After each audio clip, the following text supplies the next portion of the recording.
I don't have my drum with me because this song doesn't require a drum because It's a woman's song. it's a woman's song.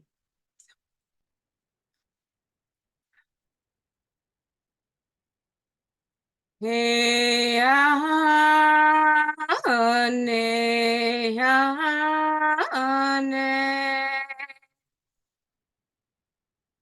Hey, ne,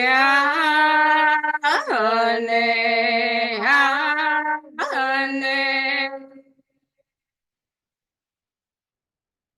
Hey, ne, hina, hey, yo. Hey, ne, ne.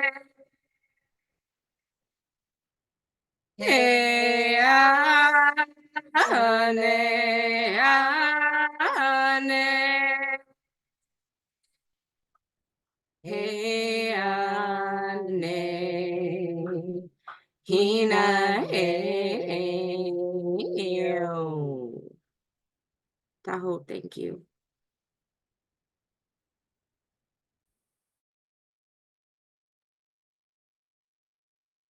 Okay, I'm gonna pass it to Erica now. Hi, yeah, sorry, it's just, yeah. My name's Erica Gideon Marsha. I'm from Wapna'kikewi'skwaq. I work as a peace and friendship coordinator for Tatamagouche Centre. I'm really nervous right now, so sorry about that. Not used to this. I want to introduce miigam'agan. She's a Mi'kmaq clan mother from Canoe.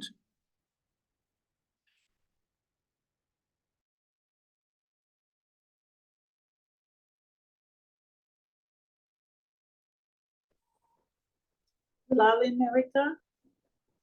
Hi. So Nina Layawi Jagajuwa Wigi Skinwabidich. Iskoka Megidam Nandeli Ikinamuksi Jijamijina Namajuahan Tandel Mawidan Apochi Abajian Kidedemo Nagli Abajian Unahatas Nuimajuahan Nagli Abaman Marutidas Noa Kodemo Uncle you can sit hamu kidnu this which we benet they do I but you like support maybe that so I'm not so these are just introductions at this moment I think so I'll pass it back to Erica. So let me just say what shared. So my name is miigam'agan. I belong to Lobster Clan, and I live in the Skinwabidich Mi'kmaq community. And, it's an honor to be here. I'm looking forward to this circle. It's a very, I recognize the importance of us coming together and how the land, our great mother, bringing us together because we're at a time where we need to fulfill our responsibility, what our ancestors carried and is held in our languages. And we're in the time when we need to come together and hold those sacred responsibilities and carry for our sacred Mother Earth the way our ancestors all over the world did. So we have a real sacred responsibility and an opportunity to role model a way of being in these times in the whole in the world. So something, a legacy that we can give to our future generations, that they can speak about these times as well. Thank you. I'll pass it on. So back. Meg, this is actually your turn to have about 10 minutes to talk about Tatamagouche Centre, rematriation of the land. This is your time, girl. Okay, so there's a long history that has been created here in Tatamagouche. I'm in Halifax right now, and I'll be with the miigam'agan and the settlers, friends who are living and have been working outside of in Tatamagouche. We've known each other, we've come together over 30 years ago, and so it was it's a very special place because something must have been created there for us to naturally be, because the land has influenced us to open our hearts to each other. And so the current crisis of this past 30 years that has happened in Indian country, fighting for our rights and so on, that friends at the Tatamagouche Centre have always been there as allies and to support the work of Indigenous communities. So there's a beautiful legacy there for sure, and I'm seeing Laura here on the screen, who was there in the beginning when a lot of this great circles and conversations started happening. And then through the peace and friendship gatherings, we started to talk about ways to be family, ways to work together, and bringing us back to how important the land, the relationship to the land, and how Indigenous people are tied to the land, and the lands in the Wapna'kikewi'skwaq area are still in our own mother tongue, Tatamagouche, and I had written down all the names all around the area there, but these are important markers, and what the significance of those names, of those land, those specific areas are in Wabanaki. So so 30 years, and then in the 2008, or Women of First Light, Wapna'kikewi'skwaq, formed to further the work of and make ourselves more present at Tatamagouche, and those we started to be co-housed at the Tatamagouche Centre in the work of the clan mothers, Wabanaki clan mothers, and revisiting our stories, our creation stories, and our language, and really rooting ourselves back to the land, and specifically to Tatamagouche, because of the facility and the beautiful space that's there, the history that's been retold by our relatives, and the shared space of place where allyships were birthed. And personally for me, it was my first experience to sit with white people who were really, who were looking at true friendship. I've not experienced that in my life, and then I experienced that in my 30s. So we gathered there and friendships were formed. And so, and to begin to look at those relationships and what that meant. Keeping peace. We went beyond keeping peace was being silent. And so we were unable to speak our truth in many spaces, but the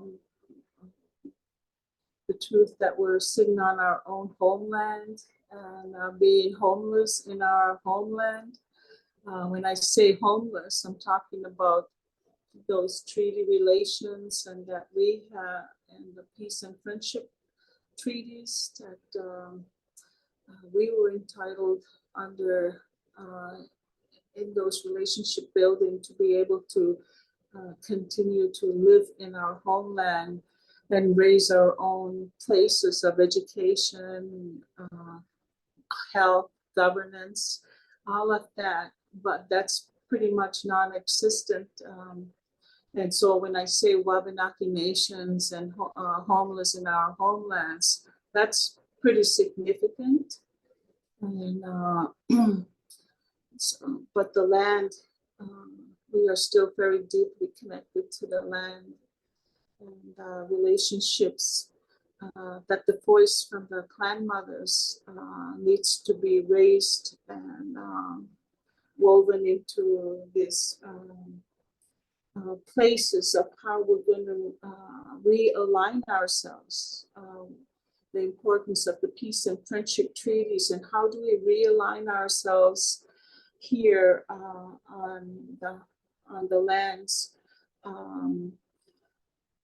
And so we are women at first light. We talk about rematriation and how, what does that mean? And we are matricultural societies, and that the grandmothers hold those positions, and that our culture is founded on motherhood, on the spirit and heart of the people, and it's led by the heart, because this is the significance of our matricultural ways that's been silenced and pretty much invisible. So we've been operating kind of under the radar to try and nurture our communities that are held in the reserves, or communities that are living within our homelands, but no land base, and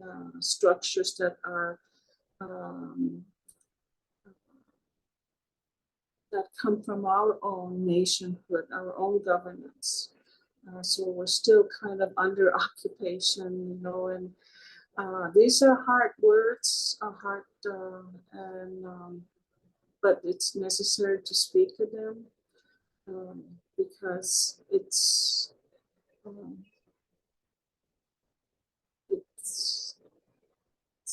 I better come back to my center here because it's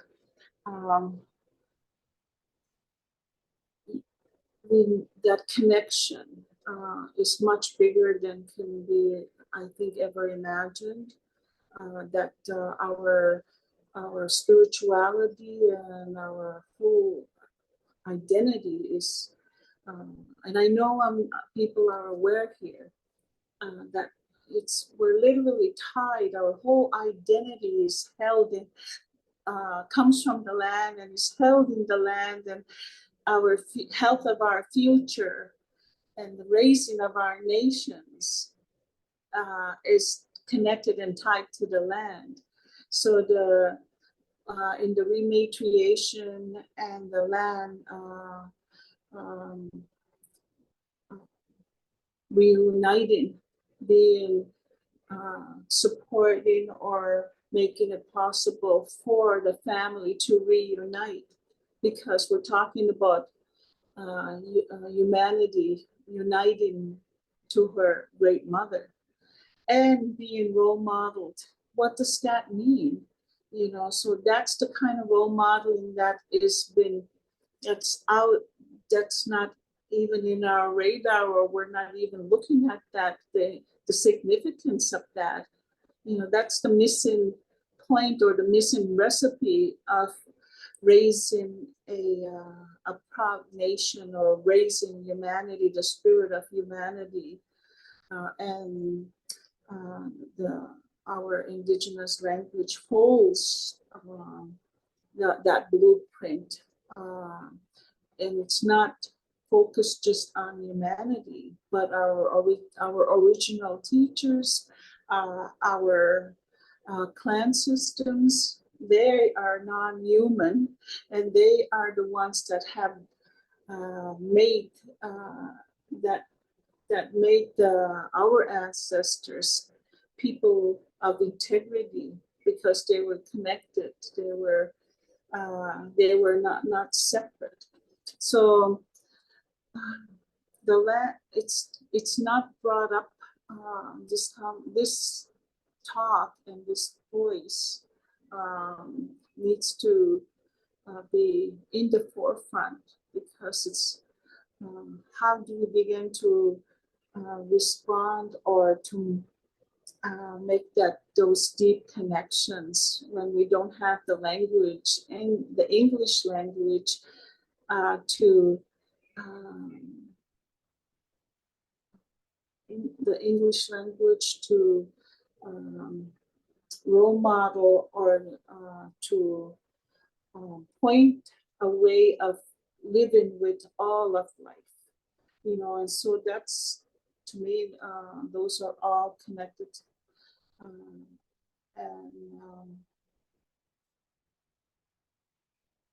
Where do we begin?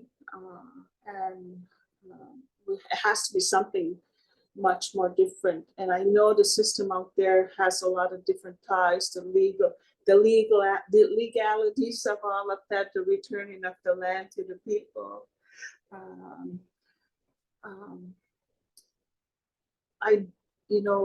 And do we keep perpetuating the federal policy, the Canadian system that's going to manage and micromanage or determine the relationship that we have to the land and to life that's on those homelands, with our relationship?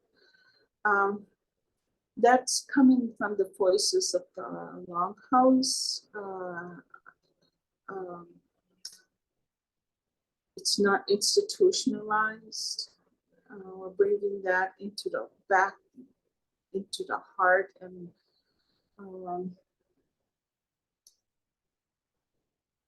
I don't ever want to use resource when we talk about Cebu, the river systems, the ocean, the land, and all life, all our relations that are on the homeland. So yes, I'll pass it back. There's a lot to say, but I'm just thankful that you've given me the opportunity to at least say something about it. Hopefully, get an idea what the grandmothers' councils are talking about, how we feel about it. So, Walalio, Megiddo Muno, Sutman, Sukusaluno. Yes.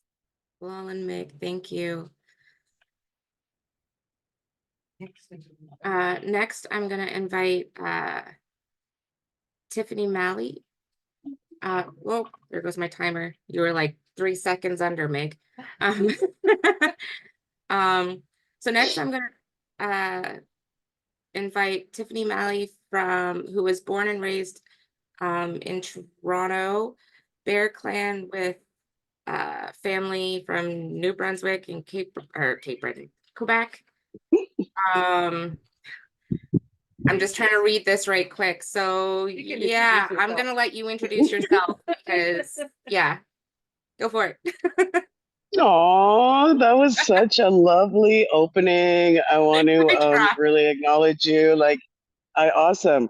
And I really want to acknowledge the beautiful opening and the prayer. That was like, oh, and I so resonated with everything that grandmother said. And so I just want to validate that. And so I'm just taking that in. So let's all take that in because wasn't that just so beautiful? Like, I really resonate with that. It is so interesting because while she was talking, Spirit told me, run outside, go find Mother Earth and just go sit on her. So that's so real profound when I started listening to this beautiful spirit just sharing and I'll just probably talk about that for a long, long time. So Ani Bojo Anishtakaz, woman who's as beautiful as the fire. My name is Tiffany. I'm the founder of the Toronto Indigenous Land Trust. We're out here in Treaty 13 at the park, which you don't find very often here in this crazy city of Toronto. There's some sweetgrass somewhere. I smell it. I can't find it, but it's here in the park. And I'm just really, really honored and privileged to be able to come to everyone and say greetings from over here in my blue black screen. It looks kind of blue and it looks like I'm kind of in the universe. And maybe before the end, I might be able to like show you this beautiful greenery that's right beside, it's called the Metro Links. So basically the Metro Links is this huge um kind of like I don't know, it's kind of like the subway on wheels. And so basically what they've done over the last they've taken down our trees and it's really been a great hindrance and it's been quite stressful. And so the Toronto Indigenous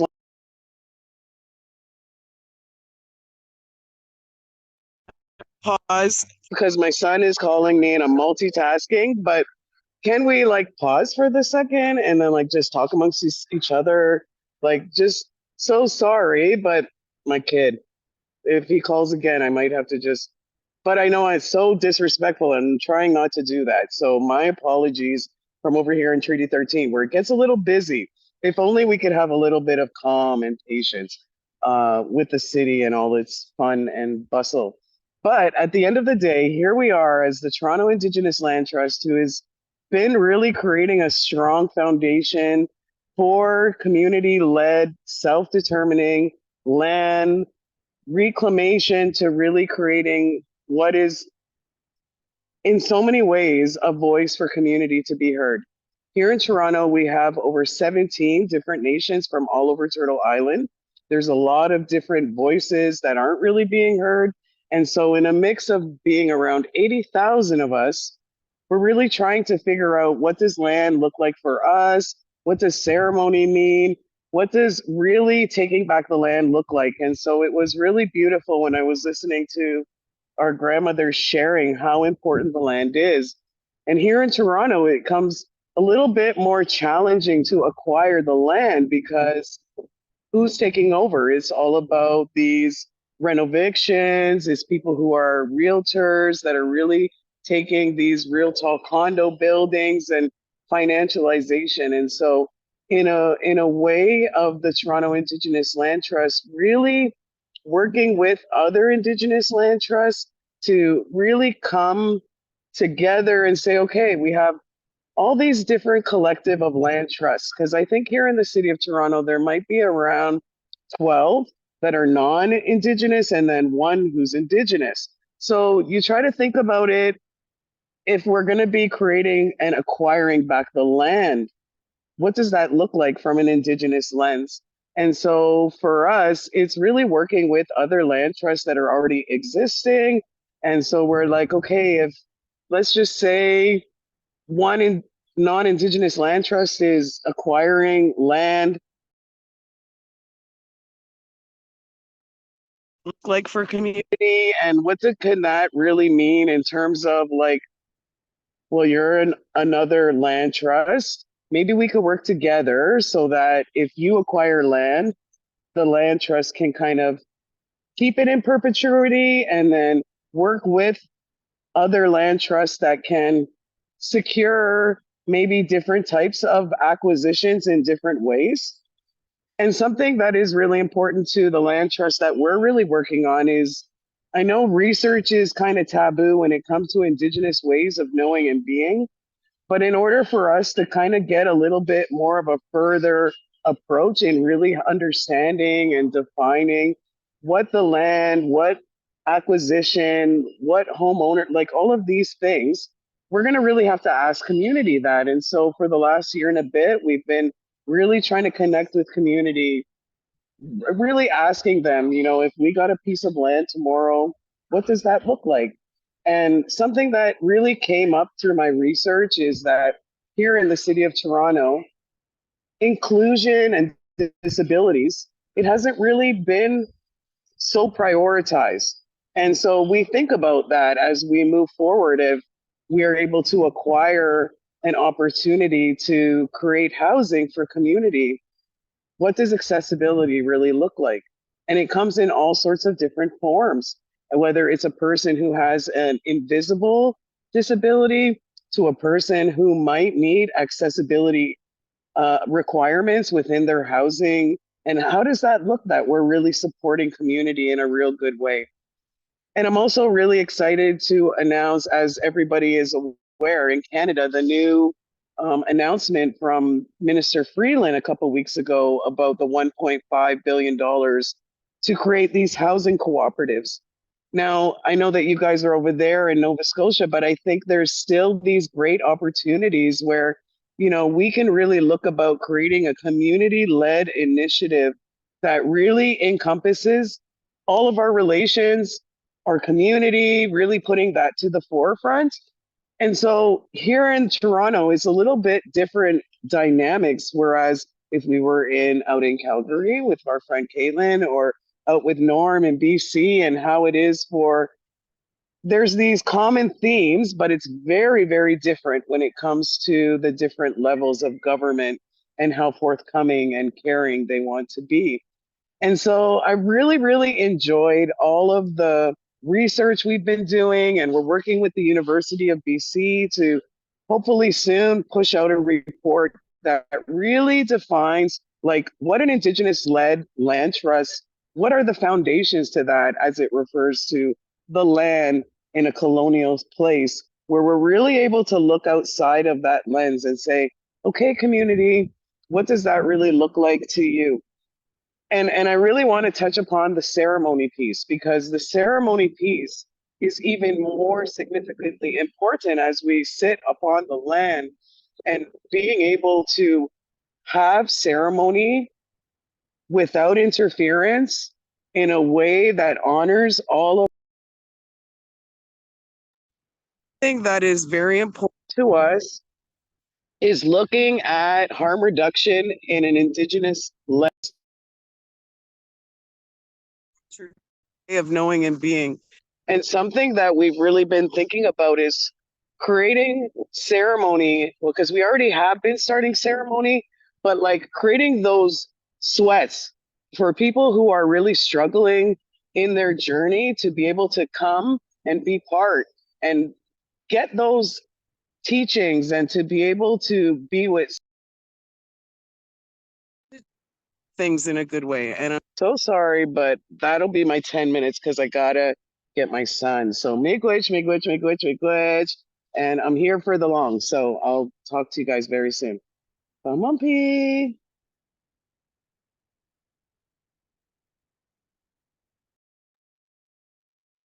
Hi, sorry, I didn't think she was gonna get off so quick. I was still eating. All right, so I'm gonna introduce the second speaker is Becky Big Canoe. She is a member of the Chippewa of Georgina Island, which is a member of Williams Treaty set of First Nations, who belongs to the Great Anishinaabeg Nation that surrounds territories of the Great Lakes region. She lives on Georgina Island, which is in, I don't want to say this wrong, Georgina, how do you say your community? George, oh, the water we refer to as Wasagaming, also Wasagaming? known as Lake Okay, Simcoe. nice, thank you. All right, Becky, I think you can further introduce yourself. There's a big right up here, but I'm gonna stop now. Thank you. I think I cut and pasted that because I was asked to speak to Food Secure Canada, so I referred a lot to our food that we once harvested here. But yeah, thank you very much for inviting me, including me here. I really appreciate it to hear other people's um, perspective and what they have to say about what we're doing with land trusts. And yeah, I think the first thing that maybe of a distinction here in terms of a community land trust is ours. We went under the banner of what they call a conservation land trust, and it's distinct because in that sense, there's a lot of big organizations in Canada and around the world that do conservation of land trusts, but what that means to them is to basically purchase a big piece of land and then put a fence around it so that no people can interact with it in order to protect it.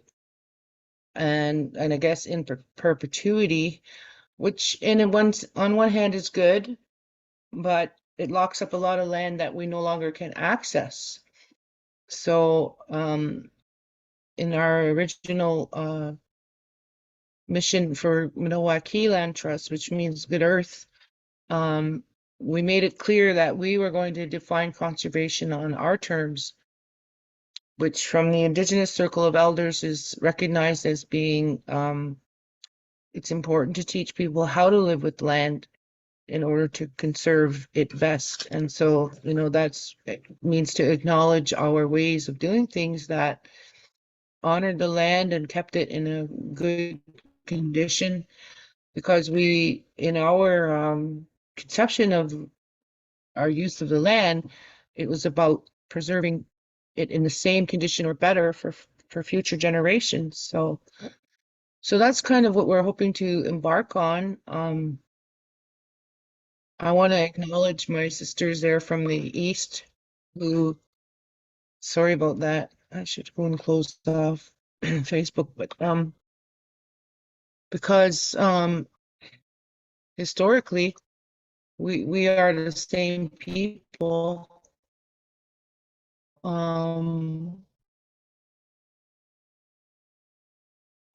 Our story, our creation story tells us that's where we began, in the land of the first light, and following the vision of a young boy who dreamed, and then there were mega shells in the sky that led some of us westward, and they told us to continue to go westward until we came to the place where the food grows on the water, which we understand to be miigam'agan, which grows on the lakes throughout Ontario and around the Great Lakes. And so all of the Anishinaabe people have sources where they can go and get that miigam'agan or wild rice. And so that's an important part of our heritage and our food source. And what's begun to happen here is, like right here at Georgina Island, a dozen young people have embarked on their third annual paddling of our lake in order to acknowledge these ancient connections that we have. And Malley is kind of making it a point to, like, when we represented other land trust meetings, like the Ontario Land Trust Association and the Association of Canadian Land Trusts, to point out that although we may have had treaty for the land, we never ceded our water and our right to the water. But the process of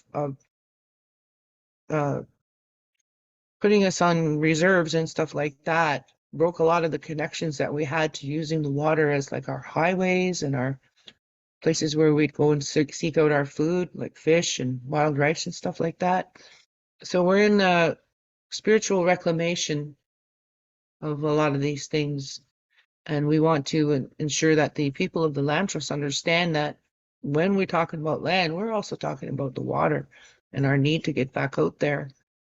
So I'm glad to see that happening, and I'm very proud of those young people. But another thing that's beginning to develop for us is that in working with the wider land trust community, and it's mostly non-Indigenous, and like last fall we attended the Ontario Land Trust Association gathering where they were examining the need for diversity, equity, and inclusion. And so the Black community represented and other people of color and us, the Indigenous. And, you know, they had to turn around and kind of look at themselves as being like, well, pretty much homogeneously white and running this whole sector of land ownership. But what they've begun to do is acknowledge that our traditional land use practices need to be honored. And so we're all collectively looking at how do we make that real, and so that all of the land holdings that they may have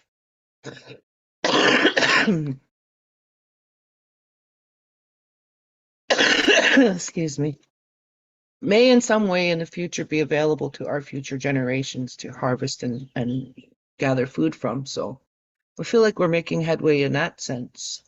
But what is so crucial, like really an issue for everyone, I think, across the country, is that we're really outgrowing the bounds of these lands that were set aside for us 100 plus years ago. Our population continues to grow, and the need for housing continues. So we have to take that into account too. Like, what do we do about this need for housing? And I like to see what Tiffany's doing, and I hope to work with her on that in the city sense. But it's all throughout our territories. And in sitting with these other land trusts and other people who have an interest in the land, and we're talking about farmers, developers, real estate, like it's really interesting to watch them now understand that now they're engaged in the same kind of fight that we were a couple of 100 years ago, where they're looking around going like, is there enough for all of us? And yet we continue to import people from other countries who also need space. So I think a lot of people are waking up to these facts that, you know, we're going to have to learn how to get along and make a new set of agreements, and understand that they have to understand our need continues to grow. And so, like, it's like there's several pillars to the need. Like there's our bands, our chiefs and councils, and what are they doing to help us acquire more of what we need. And then there's the really radical who will say, like, let's shut it down right now if we don't get heard. And you know, that's where we were at just prior to COVID. We were all getting ready to work together across the country and say, enough's enough. And we're going to assert that we did not give up that land. It was a piece of federal legislation that took it and forced us on, I call them concentration camps because they were at the time, and displaced us. So we're the third, like, we're another effort to get land back in a good way.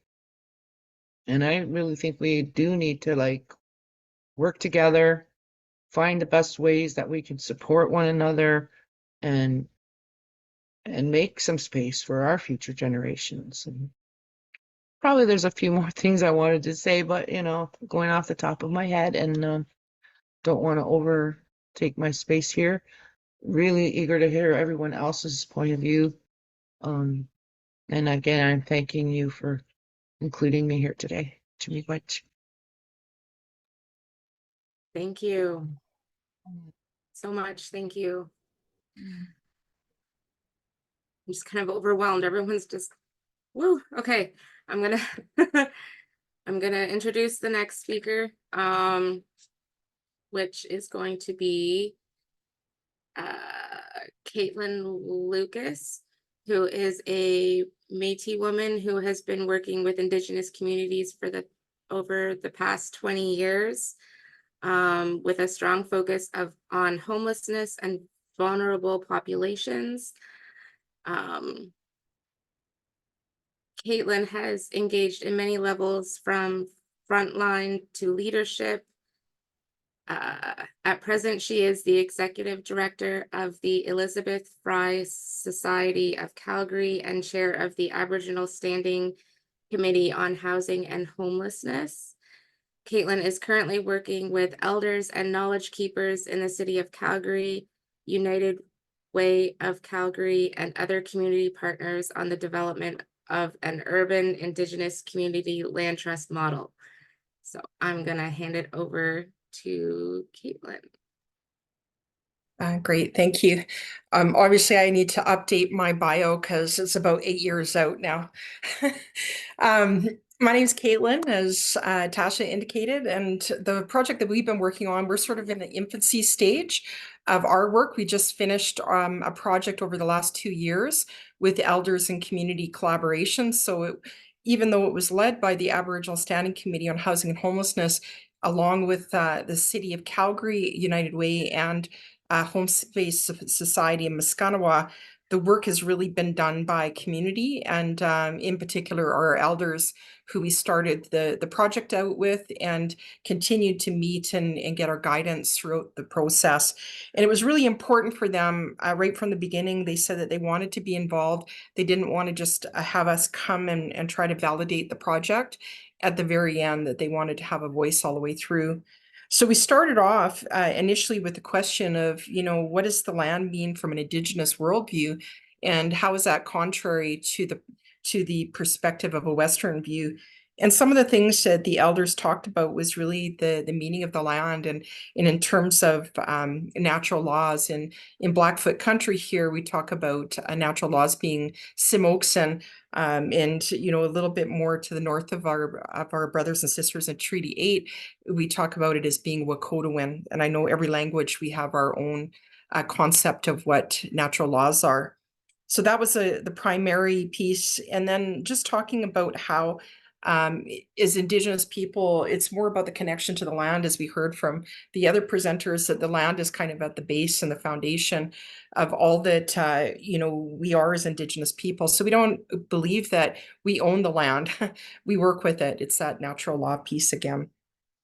Some of the things that the elders also talked about was the colonization and the violation of the land. So even though we're reclaiming pieces of it potentially for these projects, is that a lot of the original land has been turned over or moved into something different. Like, for example, there's a golf course that took over the teepee circles that were traditional Blackfoot teepee camps. And so that space is lost forever. It's a golf course and it's been turned over. So one of the things that they talked about was how, yes, we can go back and we can get our land back, but really it's not going to come back in the same shape that it was years ago. And in terms of things like plants, back in traditional times, there was probably 400 plants that the Blackfoot people use for medicines, and they can only find about 70 of those now. But there is discussions about how, maybe a community land trust could also revitalize with research to find out what those plants are, and that they would be viable perhaps to bring back. The other issue that they had was the commodification of the culture, which is a real issue when you're working in an urban community, is not to become sort of pan-indigenized, and not to, be a commodified approach to saying, hey, this is an Indigenous land trust, but what does it really mean from the people of the area and the community? And as we went through, we kind of did a couple of different things within this project. After we commenced that conversation with the elders, we moved to understanding that we're not going to talk about this from an architectural piece. We're going to talk about it from a land-based piece. So one of the first things that we did is we connected with the land design students at the University of Calgary. and the architectural students who were doing sort of land space experiments with their first year students, which meant that they got out of using measuring tapes and those kinds of things, and got to the ground of like, what does the land feel like? What is the sounds we're hearing? What are we seeing? And just really understanding the land from being a part of it, not being a steward of it in terms of building a building. And one of the interesting things that came out of that initial land space exercise with the students is this one student who was non-Indigenous, who laid on her back and watched the migration of the birds as she was doing her land-based connection. And her project, when she took the migration of those birds, how they were flowing through that park, it ended up to be a braid of sweetgrass. And it kind of, you know, for us on the prairies, that's one of our main medicines. And how we viewed it was that, you know, the birds even are speaking to our cultural ways and how we integrate in that connection to the culture through those concepts of miigam'agan. And then the land design students, they spent a whole semester building us out 17 designs in the city of Calgary so that we can perhaps build something down in the future that we've actually got designs with it. And it's all land-based and focused first, even though they had concepts of, you know, where housing might be, what, you know, gathering spaces might look like, but also keeping the integrity of the land as a natural space and how Indigenous people in a land trust would interact with it. One of the interesting things about that project was not one of the students was Indigenous, but they really listened to the elders who came along. We gave them a lot of teachings as well as a standing committee. We went in and gave them teachings, gave them advice on their projects, and they really listened to that. And the projects are really interesting and really a great way for us to be able to start further conversations with our municipality, because we've actually got land spaces now that we're interested in. And there were 17 of them that came out of that project. So it was really great. At the same time, our city partners were working with us. We were leveraging some elder conversations about housing. And so we were able to get the Urban Indigenous Community Land Trust in and ratified by the mayor and council. So that is in our Indigenous strategy, and that they're going to provide lands, they're going to provide tax-free opportunities, which was a part of our concern, is having the tax-free approach, but also working with us in the implementation of an urban community land trust, whether it's a building of it or even getting the land for it. So we're kind of excited that that policy is in place on a municipal level, maybe not so much on our provincial level, living in Alberta here. The other consideration that we had at the same time is that we had Dr. Gabrielle Weaselhead do a policy review on the city policies around bylaws related to building and housing and land. And so we got some very good recommendations from that piece as well. And we further worked with the community to kind of get an understanding of what the model might look like. And we did a bit of a review of Canadian, American, New Zealand and Australia's land trust, and sort of put those together and came up with, I guess, about 9 different types of models that could be viable in the city of Calgary. And along with those designs that the land students determined, we were able to get community input on direction for our model. The other thing that we wanted to do was to kind of get a concept of governance. And I think what will be really interesting is because this was a government project, and I'm sure that they thought it was going to come out completely different than it did, where we would go, oh, you're going to have 10 people on a board who make these types of decisions. And that's not really what we came up with. We came up with some really viable concepts. And one of the first things that made this project very complicated with the elders was the idea of having land and trust together in the same sentence. And so there was a lot of tears, there was a lot of anger, and there was a lot of contrary discussions. And even to some degree, even though they wanted to be a part of this project, it triggered a lot of trauma in regards to that historical concept of land and trust.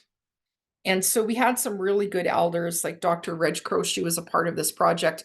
And one of the good things about him is he's able to kind of bring it all together and bring the elders of contrary stages of their opinion on the land trust together to a common approach. And one of the things that he identified early on was that, you know, when we come to reclaiming the land, you know, sure, we can reclaim the land physically, you know, that could be done to some extent. But what he really highlighted was the fact that on a spiritual level, that reclamation needs to happen as well. So we don't just get the land back. We need to do spiritual reclamation, and whatever that looks like in terms of what the elders feel is the energy of that land, and bring it back to a space where we can, you know, work with that land. And in addition to that idea, he talked about part of the governance needs to be the land itself.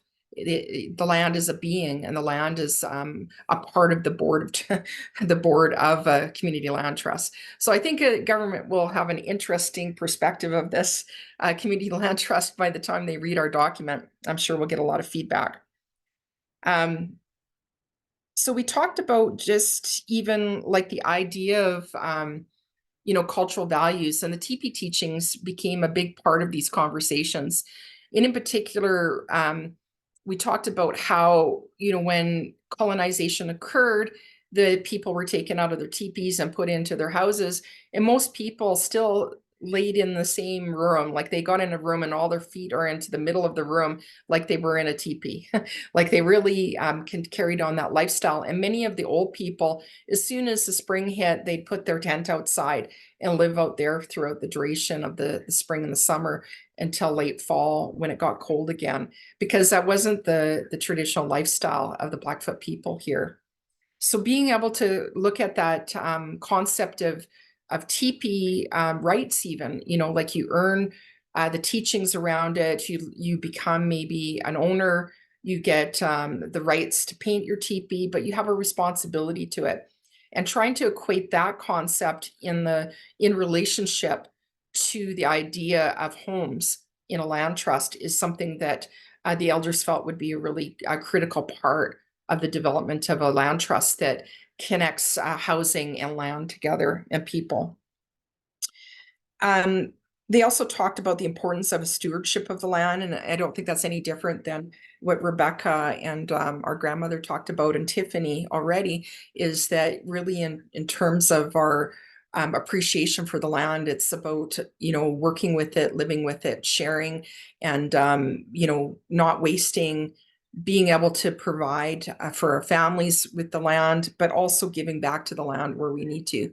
So when we go pick medicines, you know, we give tobacco, for example, we're always giving and receiving, and that's, you know, the aspect of our cultural ways.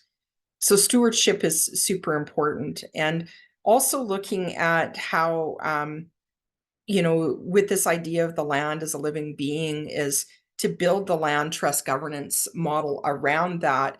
And that won't be a part of the idea of the governance for this particular phase of the project. We'll look at it down the road, because we've only been able to get one phase of this project, which gives us the model, the governance, review of the policy, some leverage with the municipality, and some really cultural perspectives that are founded in the direction of this community land trust. So our next approach will be, you know, of course, doing more of a business plan, feasibility, all the Western kind of knowledge that needs to come into this. But we did have a validation ceremony back in the beginning of April. And how we did it is, in the Blackfoot way, they have a tea dance ceremony, which was a traditional way of validating information or getting consensus from community to move on decision making. And so that ceremony was ignited the opportunity for the elders to really hear about where the project was as a result of all of their input. And one of the things that was super important for them was that this is only a first phase of the project, because we really need stronger commitment from the city in terms of, like, where's the land, where's the commitment for the funding for this project.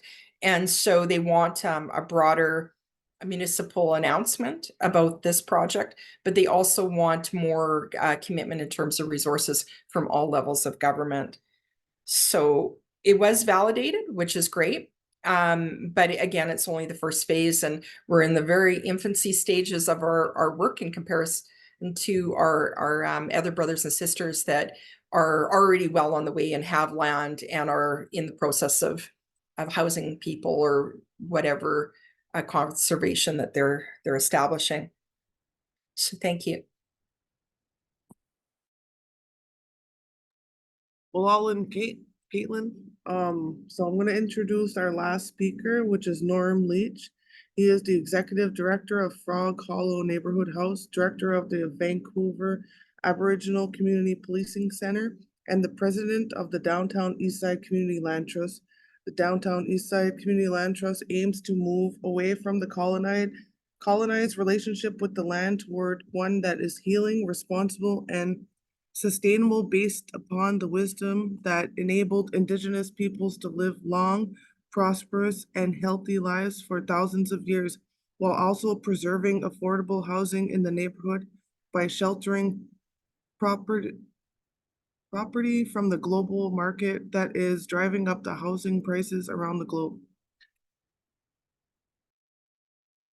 Malley, Norma, Leech, and Squatchy miigam'agan,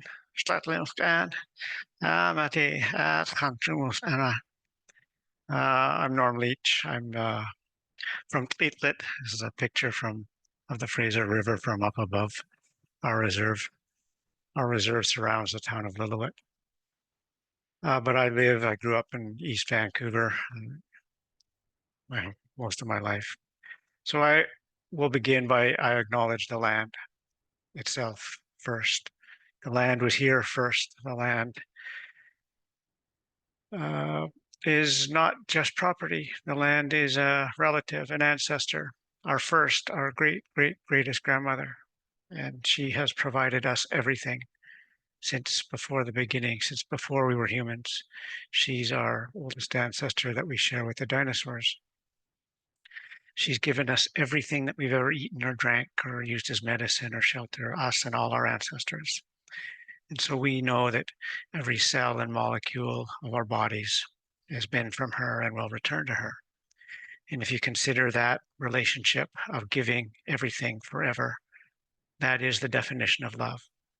So we know the land she must love us so much to give us all that forever. And that shapes the relationship that we have. So we know we owe her more than everything. We owe her the duty to protect and manage and use in a good way, and to defend her when necessary. So having acknowledged that relationship with the land, we acknowledge the people here who have had that longest relationship with these lands. In so-called Vancouver, it's been the Musqueam, the Squamish, the tsleil people who have had that relationship the longest and have benefited from the love of these lands for so long and have repaid it in kind perfectly. And I used to say that because it was showed, because when the explorers arrived, the land here was as good as new. But the elders corrected me. They said it's not as good as new.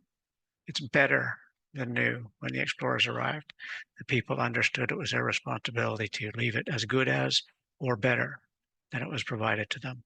And they did, which is why when the explorers arrived, they found the largest salmon runs in the world, the largest forests in the world, probably the solar system, probably the galaxy, maybe the universe. The people understood that it was their responsibility to manage the caribou herds, the buffalo herds. So everything that the explorers found when they arrived was beyond their imaginations because of the good work of all the people across Turtle Island. So with that, I give acknowledgement to the people in protecting these lands so that we all now today can benefit from the gifts of these lands to us. Also in the hopes that we use our gifts as humans. And we have many gifts, the gifts of intellect, of judgment, of body, of compassion, of creativity, to use our gifts to help each other and the people and the land. So with that I say, all my relations. So that's how I've do a land acknowledgement here now, which helps educate people that there is a different relationship possible with land other than just property. That's a problem. The Downtown Eastside Community Land Trust is not per se an Indigenous land trust.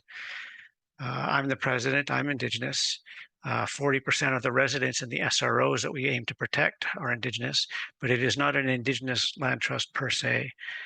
I chose to do that, or I advised, recommended we do that, so that we would not trigger any title and rights holder objections to the establishment of an Indigenous land holding within their title territories. They might not appreciate urban Indigenous. So we work with the urban Indigenous population. There's about 70,000 Indigenous people living in Vancouver, but hardly any of them are from here, or especially of these 3 host First Nations, including myself. So and according to Canada's UNDRIP Act, my Indigenous rights really only apply within my traditional territory. And that's the Canadian distinctions-based approach to Indigenous rights. But the land trust is about teaching a different relationship with land based on responsibility and relationship. And so it's part of a larger decolonizing approach to help people understand that if modern medicine, and they do now, recognize that spending time in nature on the land is good for your health. It reduces stress, it creates positive outcomes, but they don't mention that then taking people out of nature, taking people away from their land is harmful to their health, which is exactly what colonized systems have done. Not only to me, but to you, to everyone on this call, whether you identify as Indigenous to Canada or a territory here in Canada or not, at some point in your ancestry, in your family history, if you go back far enough, you will find a place where your ancestors lived in one place on one piece of land for 1,000 years and more. And they had a relationship with that land that they understood as love. And they were connected to it in every way. They knew everything about those lands just as we do, about our lands here. But then that got disrupted somewhere, somehow along the way. And was that disruption caused by colonization? So we understand that colonization is the root of every social impact that we face today here in the city. Homelessness is just one piece. Poverty, crime, overdose, gender violence. Most Canadians think of them as a bunch of separate issues. But for us here in BC especially, they all started at the same time, 200 years ago, when colonization arrived. So they're all one big issue for us.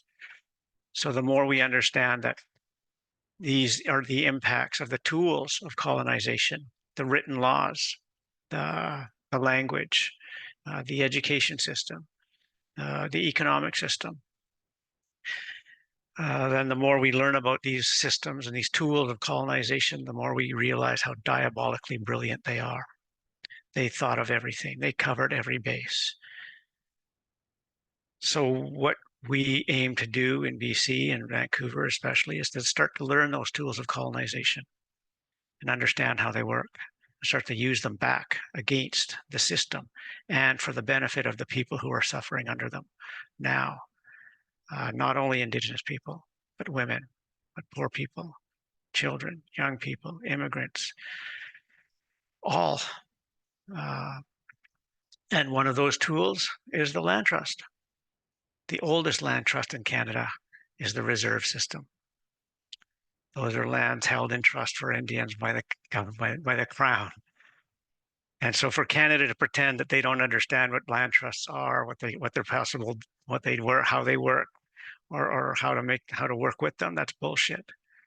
But so much of what they tell us and have told us and taught everybody for hundreds of years is bullshit.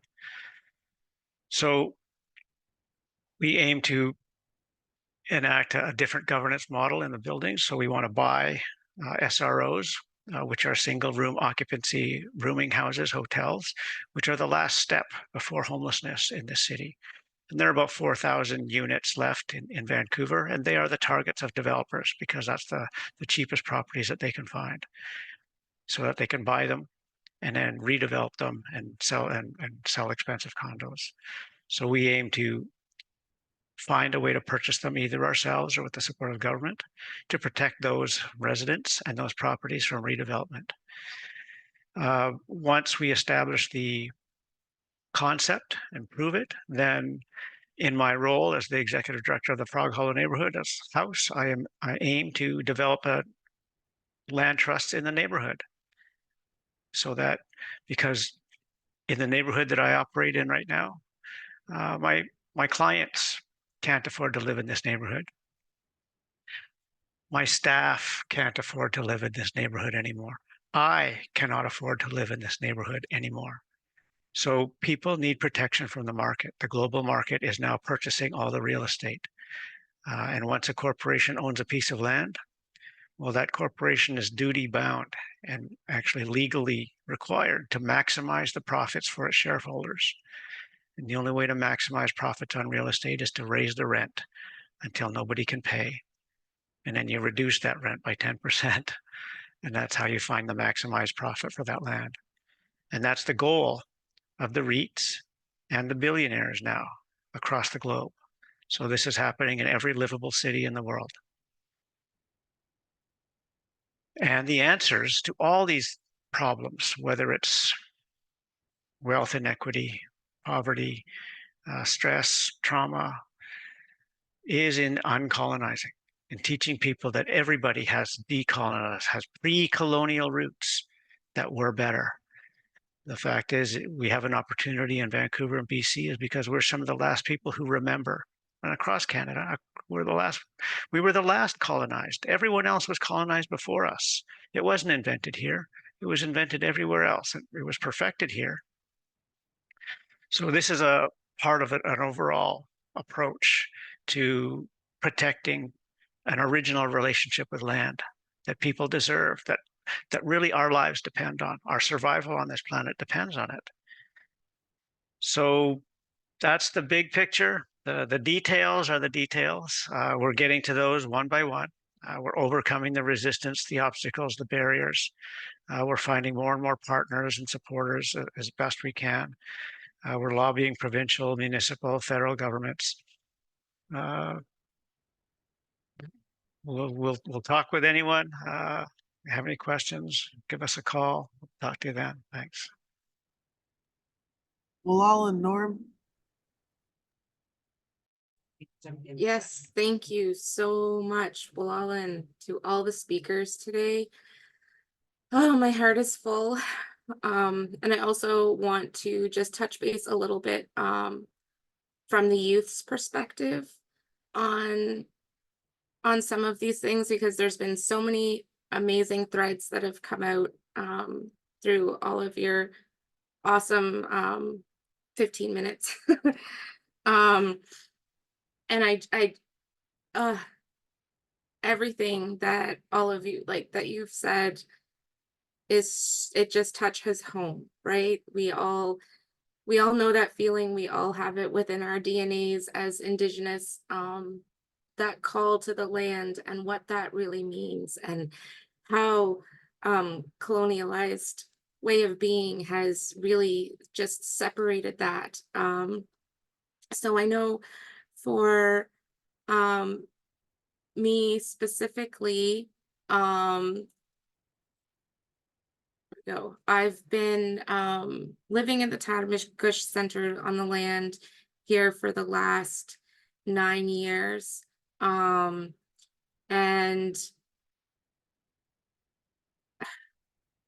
it's a very powerful place. The land is very powerful. Indigenous have been gathering here for hundreds and hundreds of years. I've heard many stories from elders that was passed down through the generations of what this land means, the specific land here. And with the honor that I have of actually living on this land, I've grown to notice that it's powerful, but it's also sick, because of the lack of ceremony and the lack of living with the land, and how we really need to honor that, and we need to remember, as it was said, that we need to remember to honor Mother Earth and everything that she's willing to provide for us, and respect that and not take advantage of it. I know for me, sorry, my dog's starting to bark here. There. Yeah, thousands and thousands of years. Yes. For me and my peers and my generation, we have no hope right now. We are standing here twiddling our thumbs like, please, please give us a place where we actually feel safe, where we can nurture the gifts that Creator gave us without having to worry about today's society judging or anything. Like we don't have that safe place. So this is one of the things that is really important about this whole land trust movement, because our youth are feeling very lost right now. I'm 37 years old, and I grew up denying all the gifts that Creator gave me because I didn't want people thinking anything of me other than I'm normal. Okay. And so instead of sitting there and learning and accepting and honoring all of me, I was trying to suppress it because of today's society, because of what schools teach us is okay. And I remember the first meeting that we had about having hope of this land trust with the Tatamagouche Centre. And I helped gather a bunch of elders from different communities around Wabanaki.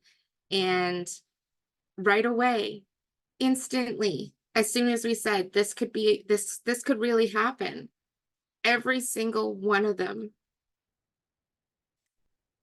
they glowed. They glowed for the first time ever that I've ever seen them. They were so happy. And they were like, oh my God, are you serious? Okay, I want to do this. I want to do that. We need to, like, and it was like they were so ready for it. And it was so powerful and it was so rewarding because it's something that us as youth have been longing for a really long time. Just somewhere where we can be with Mother Earth and be with our elders and be safe, because we don't have that here. And so now, we're in the process of trying to get this moving. We're waiting for the United Church, for whatever they're doing, to try and give us some more hope.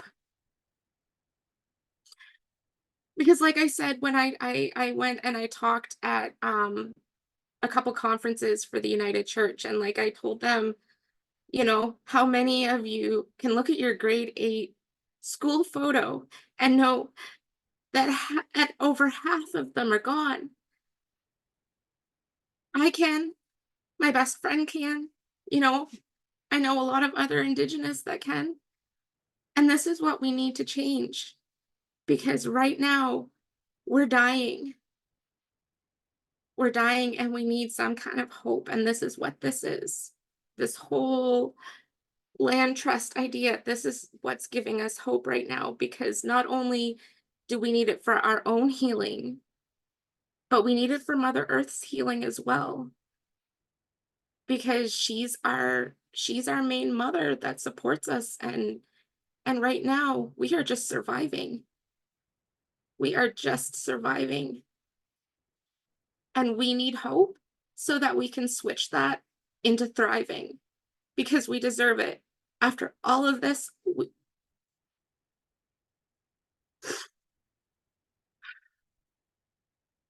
after everything, we need a little breathing room. And we don't need the jumping through hoops or all that. And I know it's what the government loves to do best, but it's exhausting.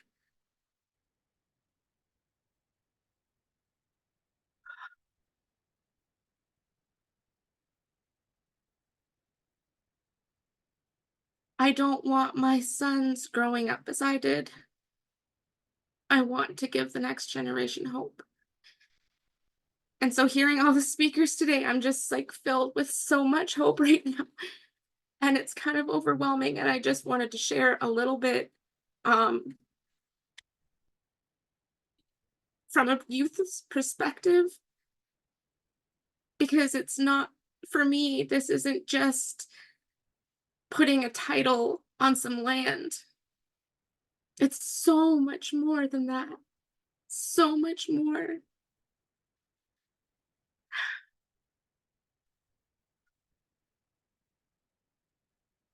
And I think all the, I know all the speakers have made that very clear as well. I just wanted you to hear it from my perspective. So with that, I think I'm gonna stop there and open it up to questions that anybody has. People can either write questions in And- the chat or. And if you can either you can either ask the questions in the chat or unmute yourself and ask any questions. So yeah, I'm gonna open it up to some questions now and take a little breather.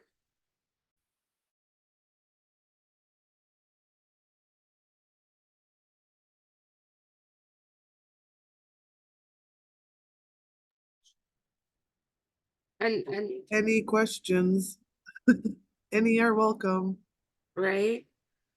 And also, I just thought I'd add, just so people are aware, the reason that I'm so emotional, one of the other reasons is because I lost my brother to an overdose, because he couldn't handle the trauma that he had to go through, and he had nowhere to go. So he resorted to drugs and ended up dying on the streets of Portland, Oregon, with an overdose. So it's real. It's so real what we're going through, and we need.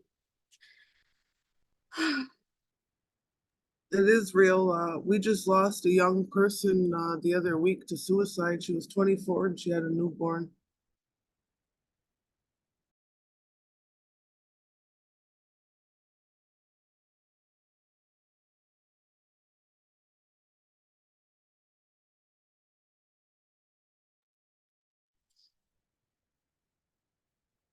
Don't mean to be so dark, sorry. But does anyone have any questions? It's so true though. That's our reality. Yeah, it is.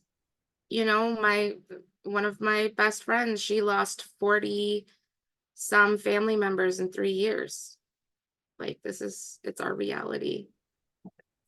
I'd like to add something if I can. So Segos Huehuehuego, I am recently living in Sydney and I'm running a youth program called In Business for Cape Breton University in Unama'ki College. And I just finished our closing conference on Wednesday. I had 13 youth and 5 mentors who celebrated the kids that were in the program from November to May. And you know what? There were so many highlights to this 4-day conference, and one of them being the display of respect from the kids. Well, they're high school age, grade 10, 11, 12. And there was such a level of respect, you know, so firsthand, there is hope. I saw it within that 4 days with those young people. They're all Mi'kmaq throughout Nova Scotia, and one student was from Newfoundland.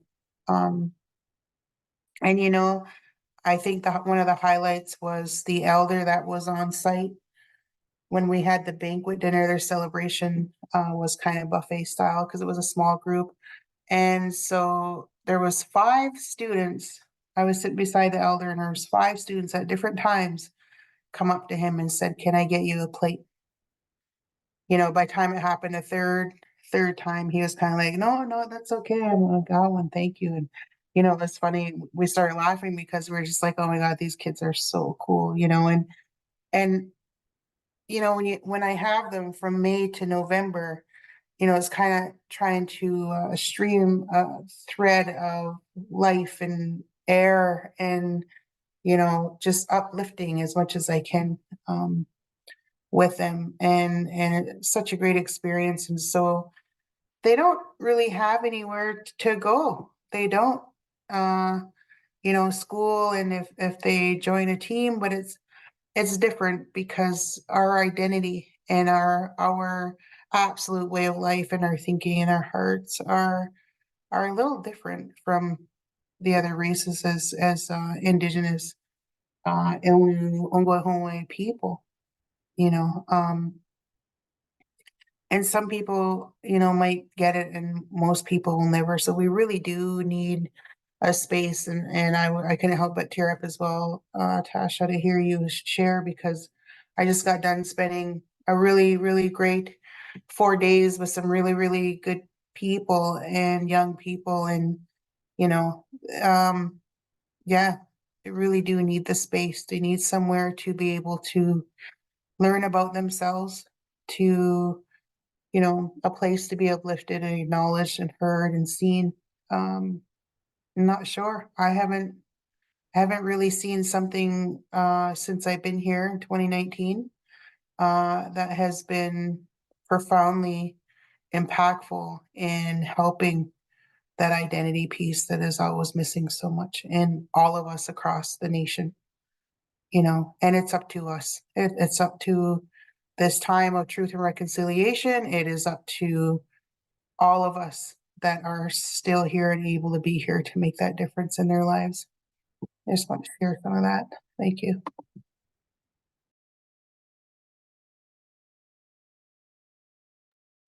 Flo and Andrea, Yes, thank you.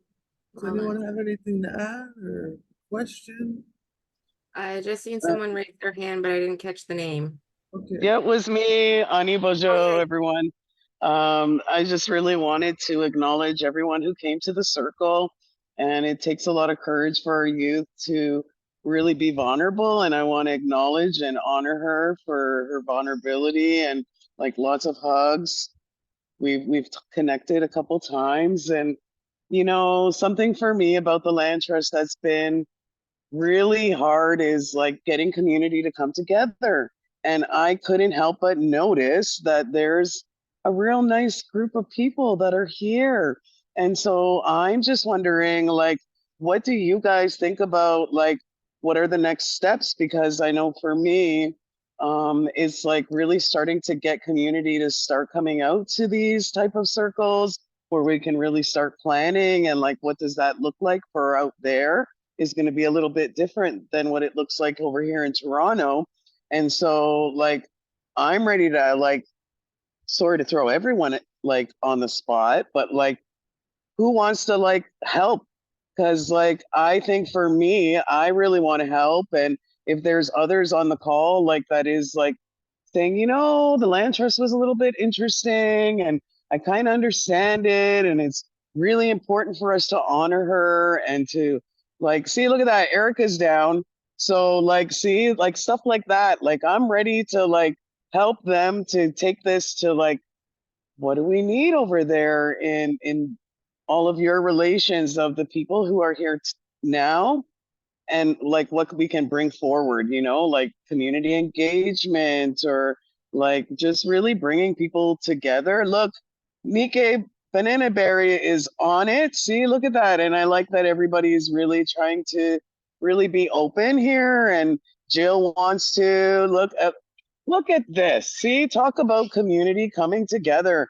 And I really like what Norm shared because I know that for me and the Toronto Indigenous Land Trust, Sarah's saying yes. It's like all of our relations, you know, and I really honor all of our allies. They have such an important role, you know, and such an important like gift.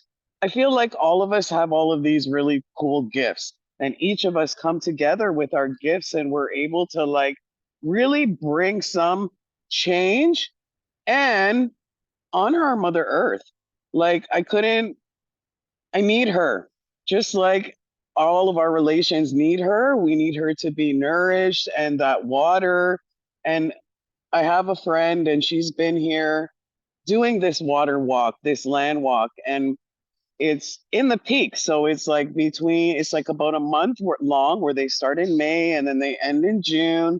And so they're out there and they're really praying for the land. And something that stood out for me is when she shared, she was all around the water and the fish, they just started jumping out at her as if they were honoring her for coming and praying on her. And so like I think about that, and I know I'm blurbing, but like I really think that everybody like made a commitment here, and miigwech to everyone that came out. I know it's so hard to do these sharing circles. I get a little nervous too. And sorry, my kid, you know, it's multitasking, you know, and like, let's be honest, this role is kind of like, it's a volunteer job. Like we're not getting paid. We're here because we honor her and we want to be here. And like, it shows when our heart and our spirit is connected. And I feel that, like, I'm feeling that from everyone. And I know that from like Norm to Katelyn to Becky, like, and look, there's even Ian in the Hollywood Square. Like everyone, we have all these beautiful gifts to bring. And I think we need to just come out more. And like, I don't know what everybody has to do next, but I'll just kind of leave it as that. Good interlude, and miigwech everybody for supporting and signing up. So no. Yes, thank you so much. Is there, I'm not going to talk too much anymore because I don't want to be crying anymore, but is there anyone else that has anything they want to add or any questions? Hi, Tasha, it's Joan. Hi. I haven't seen you for many years, but I stay in touch with your mom. Yeah. I'm not Indigenous, but sometimes all I feel I can do is showing up, you know, like the invitation for tonight. So just so you know, I'm really very touched by all the people who have spoken. And if all I can do is carry you in my mind and heart these next days, that's what I will do. So thank you for the invitation. I think it probably came through your mom, or I don't know, on Facebook. Anyways, I'm sure it probably did. well, the Women of the Light, but I'm in touch with a few other people, and some people had to go off this call that I know from Returning to Spirit at Tatamagouche. So anyways, just hang on to it. Thank you, Andrea, for speaking about the youth group you worked with. I think that would give Tasha and others some hope, and know that we care about you and that we'll do what we can do. And if that's only showing up on a Zoom, or sometimes I've done it for court, for Jordan's principal and stuff like that. But, and you know, I have other responsibilities, but whatever I can do. But thank you for the invitation tonight, and take care. Keep your chin up, Tasha. Thank you so much. I'm just looking here. Audrey Logan had her hand up. Hello. Thank you. Sorry I was late getting in. As you know, we all are busy as well, but it's so great to hear so many others taking initiatives when it comes to regenerating land and even myself, I find it very challenging, especially in so many even NGOs and others who say the words, but then don't follow through. And even when they get funding for things and such. And I keep positive in the sense that I'm there for the land. I'm not there for them. And I'm in Winnipeg.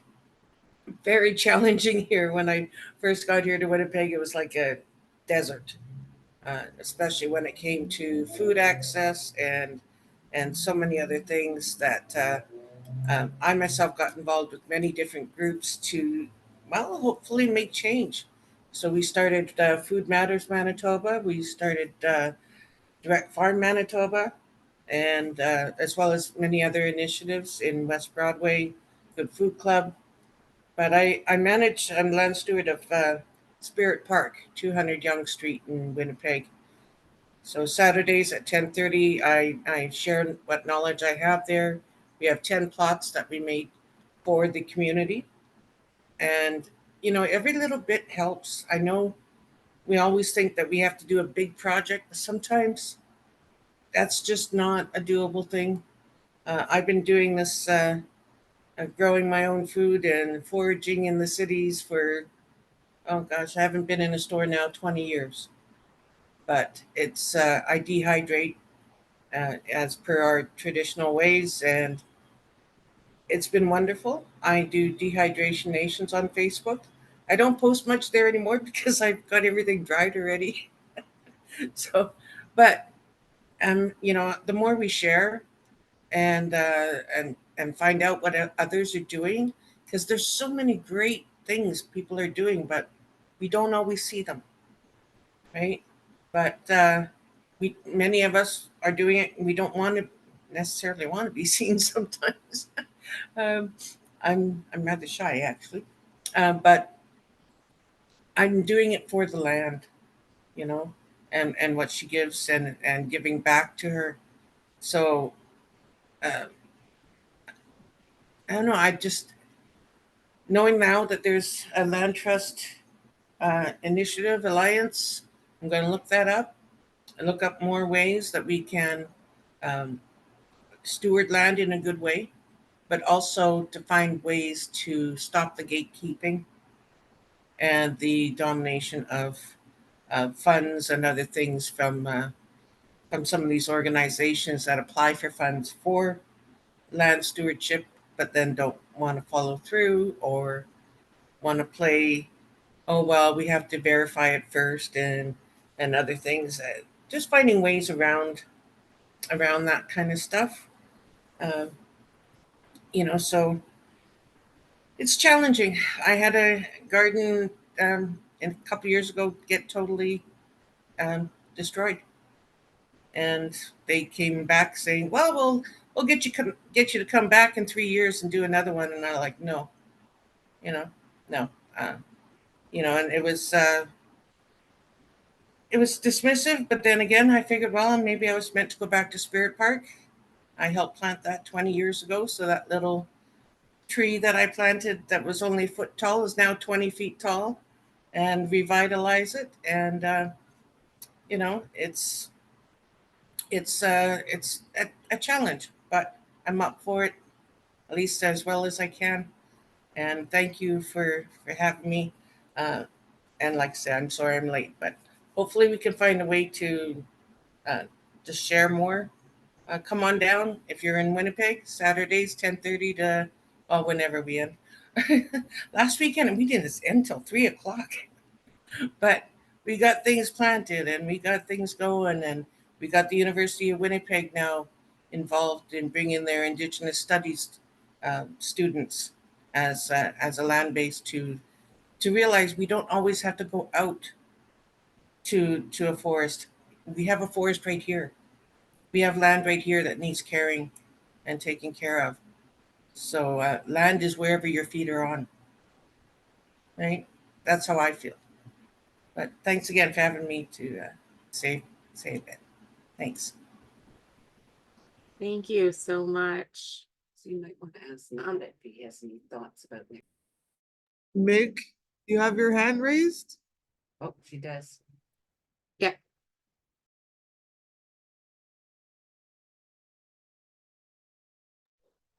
Just briefly, wanted then to add to about the land. The return of the land is connected to our original nations, our original governing systems. Because right now, as I was leaving my community a few days ago, when I met an elder and he asked me, "You're going back out there. You make sure you tell the people where we're all at." And he said that he is in prison encampment number 11, which on the map is Pabano Miigam'agan community. And so these centralized communities are really under being micromanaged by they're the most relegated and controlled environment by the federal systems and the provincial. And so when we start to when the land begins to come back to the people, then we're talking about nations. We're talking about our own original traditional systems formatting themselves. Right now, our traditional systems are underground and are not recognized as official representatives in our homelands. And so the only spaces that are recognized are the federal reserve lands. And so the traditional systems, the voices of the grandmothers and traditional chiefs, those systems are not recognized, and there's no voices because we are not under those what he would label as prison camps. So Skinwobidich prison camp number 14 and all those reservation camps are all numbered across Canada. And so the return of our traditional lands is much more than, and I thank you for your courage, Tosh and Andrea, for talking about what this means for us. So it's not any different from removing a people, a nation from their own homelands.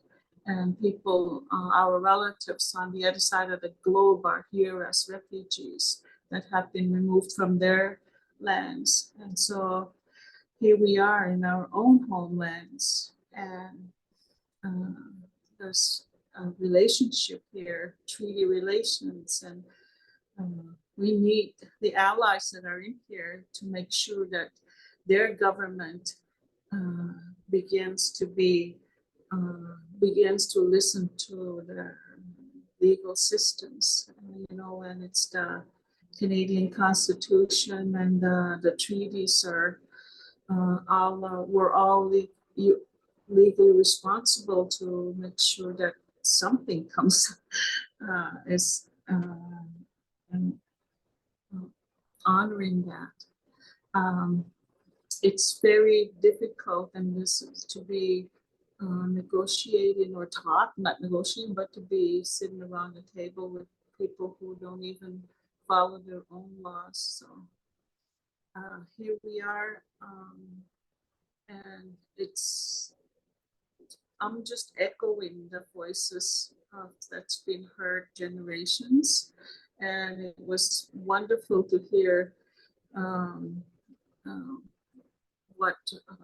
what I was asked to do as I'm leaving the reservation a few days ago, call it what it is. And until we return, our lands are returned, then we will be able to be working outside of those encampments.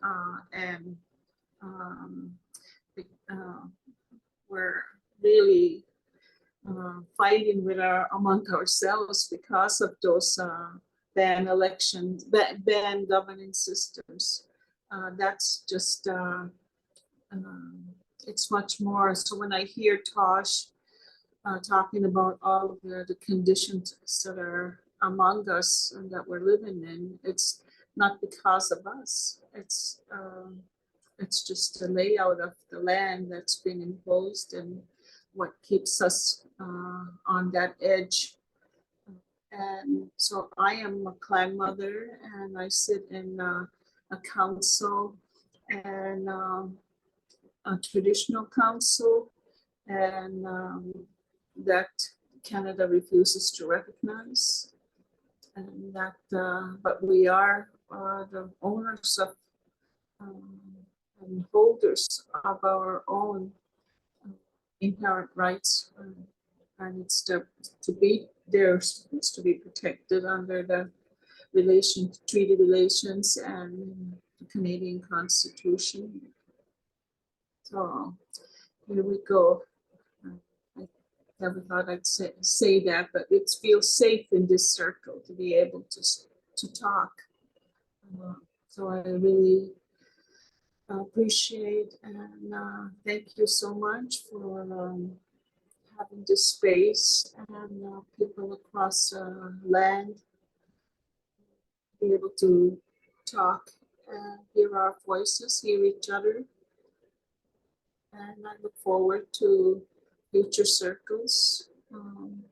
Our voices generate such love and energy that when we keep speaking and hearing each other, we are co-creating a beautiful future for all our families, our future generations. So thank you. Thank you. Bilal and Mick. Norm, you have your hand up? Sure. Maybe to explain also, so for thousands of years, Indigenous people managed 100% of all the lands on all Turtle Island, North and South America. Canadian government now reduces land reserved for Indians in this country to 0.3%. Less than 1/3 of 1% of all the lands in Canada is reserved for Indigenous peoples.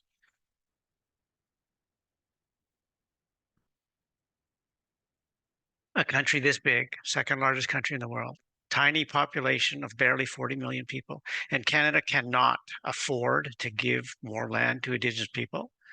Why? Do we have a track record of mismanaging land? Does the 10,000 years not count? Are they afraid we're going to take the land and move to the Caribbean with it? What is the reason? Ask your politicians. Why is it that you feel it necessary? And what is your justification for saying that Indigenous people must be restricted to 0.3 because they will not consider giving us more land? They will not. Explain why. Have them explain why. Without racism, there's no justifiable reason. And I can almost guarantee across this country, if you help us get just half our land back, we'll lower your taxes.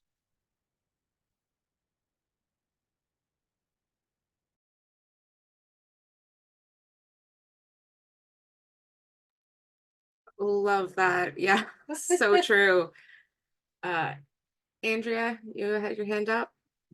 Yeah, I just wanted to quickly say, we think of seven generations and how we're told, early learning and whatnot, that we think of the 7 generations. But right now in my bloodline, so my grandmother is Emma, she's passed. My mother is Elnora, she's here. Her daughter Tracy is here. Her daughter Lacey is here. Her daughter Shayna is here. And Shayna's baby Axton is 4. So there's 5 generations alive right now. My grandmother, my mom is 75. My grandmother's passed. And if Axton were to have a baby at 15 or 16, 10, 11 years from now, we could possibly have 6 generations alive today. If Axton were to have a baby, if he was 15, my mother would be 86. You know, it is possible. So when we think of 7 generations, it's possible to have those generations alive in your lifetime. And you know what? Until my cousin pointed that out to me, I didn't think about that. I thought 7 generations seemed such a long time, you know, but it really isn't. And I just wanted to share that, you know, because a lot of us across, you know, the nation is always told to make decisions and do good and do these things that are going to impact, you know, the 7 generations to come. So yeah, freaky. There's 5 alive in my bloodline right now. Not freaky, beautiful. Right? Thank you so much for sharing that. And I just want to acknowledge that I'm trying to keep up with the comments on the chat. I think one of the questions got answered. Where was it? By Norm. I'm pretty sure it got answered by Norm. Just trying to see where the question was. It was, what can the Canadian government do? Oh, there it was. So support applying traditional governments and also appreciate Katelyn and Norm speaking on how they are trying to reclaim this while working with the land trust in the land trust field. How can governments better support traditional governments? What changes would help? So whoever wants to touch base on that question, please feel free to. Norm. Yeah. Colonial systems, colonial governments cannot solve the problems caused by colonial systems and colonial governments. They can't. They won't. It's up to us. The greatest tool of colonization is the power to write the law. Once you write the law, you win. That's it, because you also reserve the right to change the rules whenever they feel like it. And in Canada and every colonial country around the world, and that's almost all of them now, the laws end up, that decision-making power has been locked up by a small group. And that small group is usually the old, the wealthy, the colonized, the men around the world. And it's not just white men either. It doesn't matter. On reserve, we'll do it. If that's left, if that's available to us, we will. Indigenous communities did not do that. For thousands of years, we maintained a balance of women, of the old women around the fire, of understanding they had the wisdom and the knowledge and the sense of connection to all things to understand the results of decisions that are being made today. And so we're trying to reflect that in a government's model that prevents the old, wealthy, colonized man from hijacking and taking control of that system. It hasn't been invented yet. We're going to have to invent it. And the clan mothers and the old women around the fire and those models have to be examined as to how they were maintained and why it is that the men didn't try to take that over. Because we understood that it was not just the balance of men and women or this group of people, the young and the old, it was the balance of all things. And that we are related to all of it, all my relations to everything, everywhere, every when. Not just my family, not just my community, but to everything. We are related to, we are part of this land, we are part of the community, we are part of the solar system, we are part of the universe. Access it, sense it, enjoy it. We got to be born humans on this planet. That's the lottery win of the universe. For a little bit of time we get. We're supposed to take care of the place. Everyone forgot. It's up to us to help them remember. I think one of the other complications is that governments change consistently. So what you might think is a benefit or a bonus or a leverage that you got with one government next thing you know, a new government's in telling you a different thing. I just think about, when the NDP were in Alberta, they had put aside 1.2 million or $1 billion for affordable housing, and there was 125 million that went towards Indigenous projects specifically. And when the UCP came, they stripped about 85 million of those dollars almost immediately. So we get leverage and then we go back. And I agree with Norma say, it's a colonial system. So we're never going to win this battle. All we can do is keep on trying to get drops in the bucket and trying to achieve what we need to achieve. And we're not going to get that probably from government relations.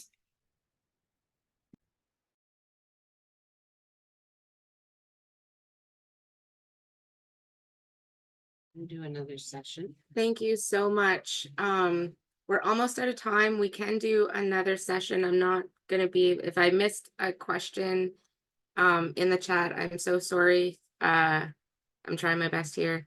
I did notice that Andrea, I think your hand's back up, is it? I think. No, it's just still there. Okay, we're good. Okay, so with that, okay, I'm sorry, I'm just trying to keep track of the chats as well. So with it being about little after 8, I guess I'll do the closing. And I do want to say that we're more than willing to continue this talking circle, and anybody who wants to participate, wants to know more, please reach out to us. Yeah, can reach out through Nat too. Or can reach out through Nat or any of the speakers, really, depending on where you are on this beautiful Mother Earth. And I just want to acknowledge again all of your wonderful and powerful words. Just thank you for all of the work that all of you are doing. It's so important and so needed, not just for, like I said before, not just for our healing or survival, but also for Mother Earth's as well, and for all the living beings, the four-legged or the rooted ones, the water. I just thank you from the bottom of my heart. So I'm going to close this off with the last 2 verses of the longing song that I started this off with. Again, for those who might have not have been here at the very beginning, this is a woman's song of longing, which I find very appropriate for the topic, because as Indigenous, we've been longing for these conversations for thousands and thousands of years. So thank you for everyone who's joined us today. And here I go.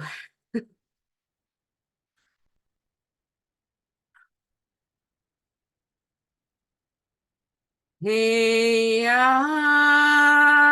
honey, honey. Hey, honey, honey. Hey, honey. Hina, hey, oh. Hey, honey, honey. Hey, honey, honey. Hey, honey. Hina, hey, oh. Tahoe. So you just ask if Nat has anything to say at the end. Okay. And is there, just want to ask if Nat, do you have anything you want to add before we finish this off? Yeah, we can go ahead and end it. I just want to extend my deep gratitude again for folks being willing to come and share with some of us. And I think it's a lot of, difficult truths being shared. But also, I hope that there's also a sense of hope that's being instilled. There's these amazing projects happening. And if we're thinking generationally, I do hope and believe we can make some change in the next generations, with young people and hopefully even, settler young people. I hope can wake up to this complete unjust society that we're living in here and hope to change it as well. So thank you again so much. Thank you for the really gracious facilitation, Atasha and Erica as well. Deep thank you to all our speakers and to the Women of First Light. It's been so amazing to work with you, and thanks, Ishbel. I know you're in the background there. I've heard your voice, which has been nice. So yeah. I'll reach out to me. I left my email in the chat. If any participants want contact information, have questions, whatever it is. And again, also please see the network as a platform that you can use. It's my pleasure to put together the Zooms and stuff. And just let me know if you ever have more ideas of how to get word out there and how to build some collective resistance against the bullshit of Canada. It's my pleasure. Yeah, so thank you. I'll close it then, I guess. So thanks, everybody. Take care.